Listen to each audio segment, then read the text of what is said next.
नमस्कार दोस्तों आप लोग जानते ही होंगे कि यूजीसी नेट के एग्ज़ाम में प्रीवियस ईयर का जो क्वेश्चन पेपर है वो काफ़ी महत्वपूर्ण होता है, क्योंकि उसके हिसाब से हमें यह समझ में आता है कि पिछले साल किस टाइप के क्वेश्चन पूछे गए थे और कौन से टॉपिक पे कितने प्रश्न पूछे जाते हैं। दोस्तों इसीलिए हम लेकर आए हैं एक ऐसा वीडियो जिसमें हम आपको बताएंगे कि यूजीसी नेट का जो एग्ज़ाम हुआ था जून 2020 में, उसमें हिंदी विषय में जो नाटक विधा है, तो नाटक विधा में से कितने प्रश्न पूछे गए थे। दोस्तों पिछले साल के एग्जाम में नाटक विधा के ऊपर 13 प्रश्न पूछे गए थे और उपन्यास के ऊपर 12 प्रश्न। तो उपन्यास के ऊपर हमने वीडियो बनाया है। अगर आपने उस वीडियो को नहीं देखा है तो इसी वीडियो के ऊपर आई बटन में मैं उसका लिंक दे दूंगा, उस पर क्लिक करके आप उस वीडियो को देख सकते हैं। तो आइए दोस्तों शुरू करते हैं। उससे पहले अगर आप हमारे चैनल पर नए हैं तो हमारे चैनल को सब्सक्राइब कर लीजिए, ताकि जब हम नया वीडियो बनाएं तो उसका नोटिफिकेशन आप तक पहुंच सके। तो दोस्तों पहला प्रश्न पूछा गया था, निम्नलिखित में से आषाढ़ का एक दिन के पात्र कौन है। तो यह जो मोहन राकेश का नाटक है आषाढ़ का एक दिन, इसके पात्र के ऊपर प्रश्न पूछा गया है। तो इसका जो सही उत्तर दिया गया था एनटीए के द्वारा वो ऑप्शन 2 दिया गया था, यानी कि बी और सी, दंतुल और अनुस्वार, यह दोनों ही आषाढ़ के एक दिन के पात्र हैं। तो आपको यह ध्यान में रखना है कि जो आषाढ़ का एक दिन है यह कालिदास के जीवन पर आधारित नाटक है। इसके लेखक है मोहन राकेश। तो इसके जो पात्र है वह है दंतुल और अनुस्वार। तो अगला प्रश्न दोस्तों हम देख लेते हैं। तो अगला प्रश्न है, यह प्रश्न अंधायुग नाटक के ऊपर पूछा गया है।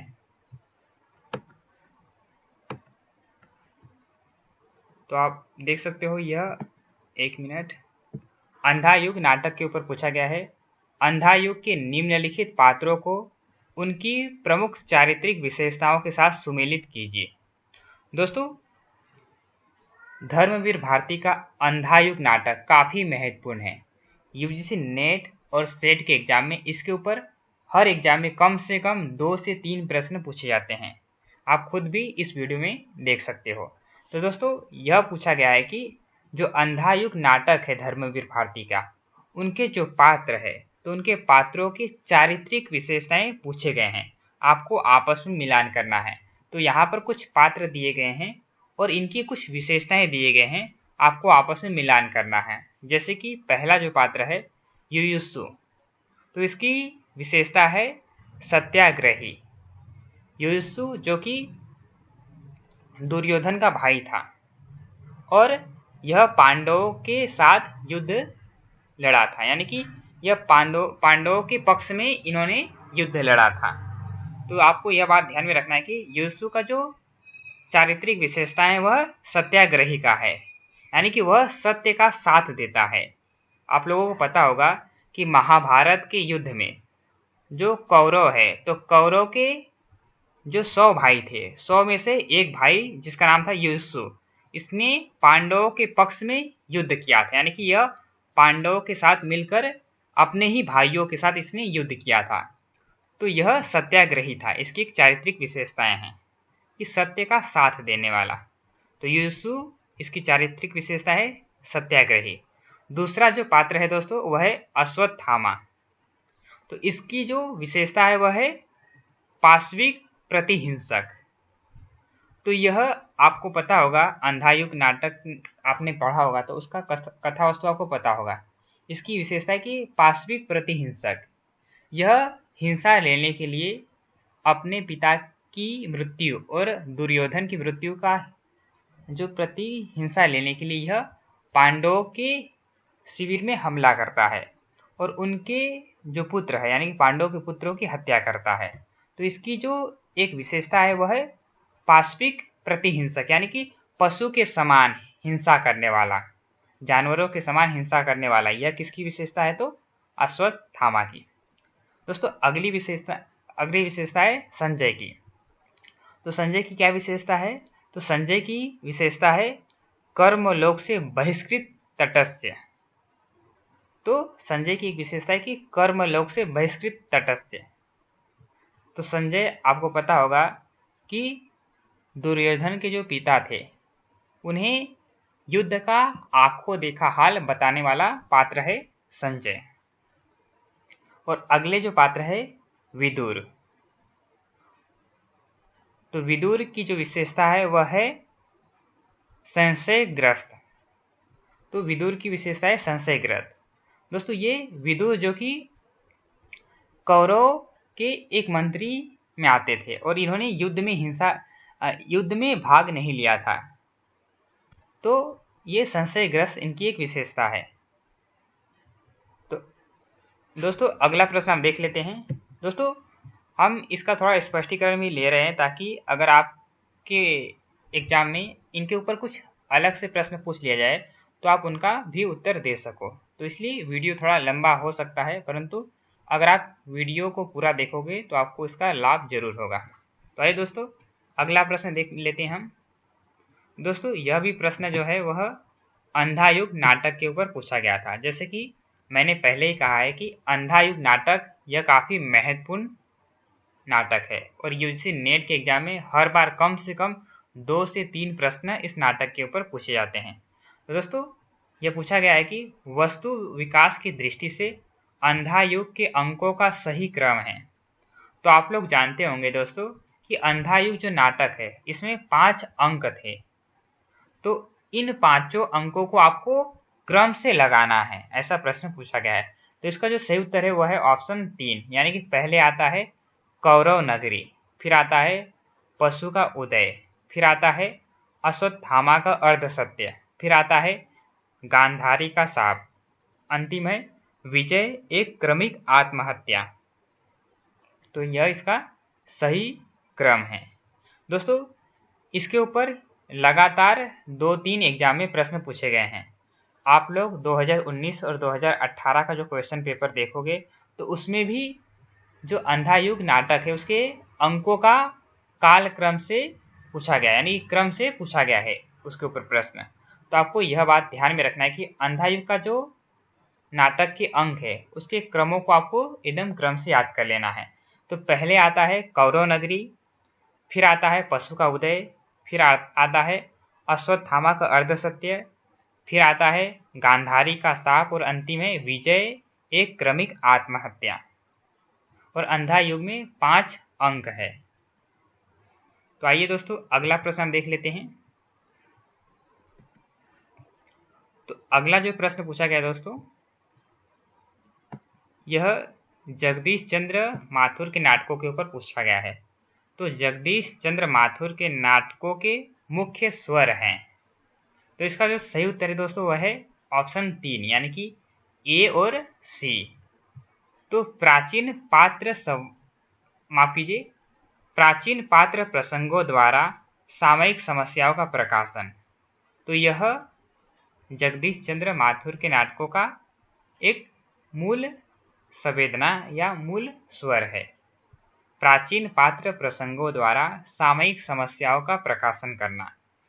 इसके साथ ही तीसरा जो ऑप्शन है ऑप्शन सी, रामलीला पद्धति द्वारा तुलसी के मानस मर्म को आधुनिक पाठकों तक पहुंचाना। यह भी जगदीश चंद्र माथुर के नाटकों का एक मुख्य स्वर है। तो दोस्तों आइए हम अगला प्रश्न देख लेते हैं। अगला जो प्रश्न पूछा गया दोस्तों, निम्नलिखित में से छत्तीसगढ़ की कौन सी मुख्य रंग शैलियां हैं? तो दोस्तों यहाँ पर जो रंग शैलियां हैं उसके ऊपर पूछा गया है। तो इसका जो सही उत्तर है दोस्तों वो है ऑप्शन 4, यानी कि सी और डी, यानी कि छत्तीसगढ़ की रंग शैलियां क्या है? तो नाचा और पंडवानी। दोस्तों आजकल हम देखते हैं कि यूजीसी नेट के एग्जाम में जो लोक नाट्य है, लोक शैलियां हैं, उसके ऊपर भी प्रश्न पूछे जाते हैं। तो आपको ध्यान में रखना है कि जितने भी प्रमुख राज्य हैं जैसे कि बिहार, छत्तीसगढ़, राजस्थान, गुजरात, इनके जो लोक नाट्य शैलियां हैं इसको आपको याद करके आना है, क्योंकि इस बार भी इसके ऊपर कम से कम एक प्रश्न पूछा ही जाएगा। तो यह प्रश्न पूछा गया था छत्तीसगढ़ की रंग शैलियाँ, या इसके रंग शैलियाँ की जगह लोक नाट्य भी पूछा जा सकता है। तो इसका जो आंसर रहेगा वो यही रहेगा कि नाचा और पंडवानी, यह छत्तीसगढ़ की रंग शैलियाँ या लोक नाट्य है। तो आइए दोस्तों अगला प्रश्न हम देख लेते हैं। अगला प्रश्न जो पूछा गया दोस्तों वह लक्ष्मी नारायण लाल के नाटकों के ऊपर पूछा गया है। तो इनका जो नाटक है लक्ष्मी नारायण लाल का सिंदूर की होली, तो यह यूजीसी नेट के पाठ्यक्रम में रखा गया है। तो इसके ऊपर प्रश्न पूछा गया है कि सिंदूर की होली के किस पात्र ने विधवा मनोरमा का हाथ जीवन भर अविवाहित रहने के लिए पकड़ा, न कि उसे अपनी स्त्री बनाने के लिए। तो इसका जो सही उत्तर है वह है मनोज शंकर। तो अगला प्रश्न हम देख लेते हैं। तो अगला जो प्रश्न है दोस्तों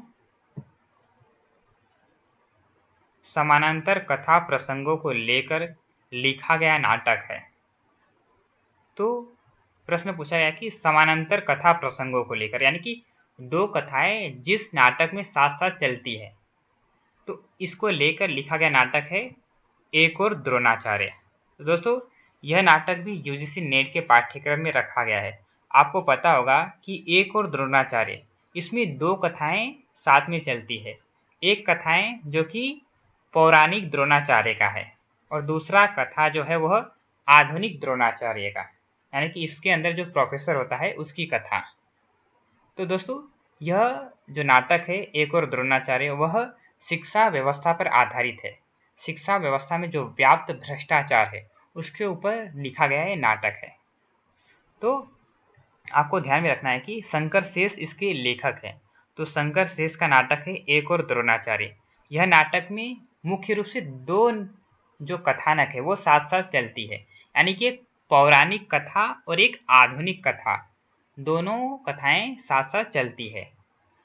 तो समानांतर कथा प्रसंगों को लेकर लिखा गया नाटक है एक और द्रोणाचार्य। इसके लेखक है शंकर शेष।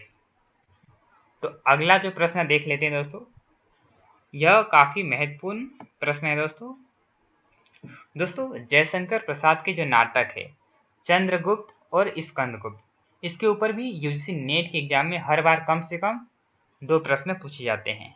तो इसमें पूछा गया है चंद्रगुप्त नाटक के ऊपर। इसके लेखक है जयशंकर प्रसाद। चंद्रगुप्त नाटक में चाणक्य की सवादोक्तियां निम्नलिखित में से कौन सी हैं? तो इसमें पूछा गया है कि जो चंद्रगुप्त नाटक है इसमें एक पात्र है जिसका नाम है चाणक्य। तो चाणक्य के संवाद कौन से हैं, यानी कि चाणक्य के कथन इस नाटक में कौन कौन से हैं, आपको इसमें से पहचानना है। तो इसका जो सही उत्तर है वह है ऑप्शन 2, यानी कि बी और सी। समझदारी आने पर यवन चला जाता है, यह चाणक्य का कथन है। और दूसरा जो है महत्वाकांक्षा का मोती निष्ठुरता की सीपी में रहता है, यह कथन भी चाणक्य का है। दोस्तों यह जो तीसरा नंबर का कथन है महत्वाकांक्षा का मोती निष्ठुरता की सीपी में रहता है, यह कथन यूजीसी नेट के एग्जाम में कई बार पूछा गया है। तो आपको यह नाटक पढ़ के जाना है और इसके जो मुख्य कथन हैं उसको भी आपको थोड़ा ध्यान में रखना है, क्योंकि इनके जो संवाद है उसके ऊपर भी यूजीसी नेट के एग्जाम में प्रश्न आते हैं। तो आइए दोस्तों हम अगला प्रश्न देख लेते हैं। तो अगला जो प्रश्न पूछा गया है दोस्तों, उन्होंने पाश्चात्य नाट्य साहित्य के किताबी ज्ञान को निजी अनुभव और पर्यवेक्षण के खरल में कूट पीस कर सामाजिक दिग्दर्शन का नवीन और तथ्यपरक रसायन तैयार किया। प्रसिद्ध नाटककार जगदीश चंद्र माथुर ने उपर्युक्त विचार किस नाटककार के संदर्भ में व्यक्त किया है? तो इसका जो सही उत्तर है वह है ऑप्शन 2, यानी कि उपेंद्र नाथ अस्क के। तो उपेंद्र नाथ अस्क के बारे में यह कथन जगदीश चंद्र माथुर जी ने कहा है। तो दोस्तों यह था यूजीसी नेट के एग्जाम में पूछे गए कुछ प्रश्न। तो कुछ प्रश्न और जो हम देख लेते हैं। तो यह प्रश्न जो पूछा गया है दोस्तों वह जयशंकर प्रसाद के नाटक के ऊपर पूछा गया है स्कंदगुप्त। तो स्कंदगुप्त नाटक में स्कंदगुप्त के उदासीन होने के निम्नलिखित कारणों में से कौन सा कारण सही नहीं है। तो इसमें पूछा गया है कि जो स्कंदगुप्त नाटक है उसमें जो पात्र है, मुख्य पात्र कह सकते हैं, मुख्य नायक है स्कंदगुप्त, तो उसके उदासीन होने के क्या कारण नहीं है। तो 3 कारण जो इसमें दिए गए हैं वह है, चौथा जो कारण है छात्र धर्म का अभाव, यह नहीं है। तो कौन कौन से कारण है वह हम देख लेते हैं। गुप्त कुल का अव्यवस्थित उत्तराधिकार नियम, भोग विलास के प्रति वितृष्णा, विमाता का षड्यंत्र, यह 3 कारण है। चौथा जो कारण है वह चौथा कारण नहीं है। तो दोस्तों अगला जो प्रश्न है वह हम देख लेते हैं। दोस्तों पिछले बार 13 प्रश्न यूजीसी नेट के एग्जाम में नाटक विधा के ऊपर पूछे गए थे, तो इस बार भी लगभग 10-12 प्रश्न पूछे जाने की संभावना है। तो इसलिए दोस्तों इस वीडियो के माध्यम से आपको यह पता चलेगा कि यूजीसी नेट के एग्जाम में नाटकों के ऊपर किस टाइप के प्रश्न पूछे जाते हैं, उस हिसाब से आप अपनी तैयारी कर सकते हो। तो दोस्तों अगर आपको यह वीडियो पसंद आए तो इसे लाइक जरूर कर दीजिएगा। आइए प्रश्न देख लेते हैं। निम्नलिखित प्रतीकवादी नाटकों को उनके लेखकों के साथ सुमेलित कीजिए। तो इसमें जो नाटक के एक प्रकार होते हैं प्रतीकवादी नाटक, तो उसके लेखक को आपस में आपको मिलान करना है। तो कुछ प्रतीकवादी नाटक दिए गए हैं और उसके कुछ लेखक दिए गए हैं, आपको आपस में मिलान करना है। तो जैसे कि विज्ञान गीता, तो विज्ञान गीता के जो लेखक है वह है केशव दास। दोस्तों हमने एक वीडियो बनाया था जिसमें हमने कहा था कि केशव दास की जो रचनाएं हैं उसे एक ट्रिक के माध्यम से कैसे याद करना है। अगर आपने उस वीडियो को नहीं देखा है तो हमारे चैनल के प्लेलिस्ट में जाके आप उस वीडियो को देख सकते हैं। तो विज्ञान गीता यह केशव दास की रचना है। फिर दूसरा जो है वह ज्योत्सना, यह सुमित्रा नंदन पंत का नाटक है। तीसरा जो है वह है नवरस, तो नवरस यह सेठ गोविंद दास इनका नाटक है। और अंतिम है देव माया प्रपंच, इसके जो लेखक हैं वह है देव, ये रीतिकाल के कवि हैं। तो दोस्तों इनके रचनाओं के ऊपर भी हमने एक वीडियो बनाया है।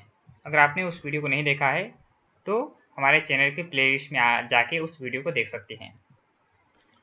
तो अगला जो प्रश्न है दोस्तों वह है निम्नलिखित में से स्त्री नाटककारों की कौन सी रचनाएं हैं।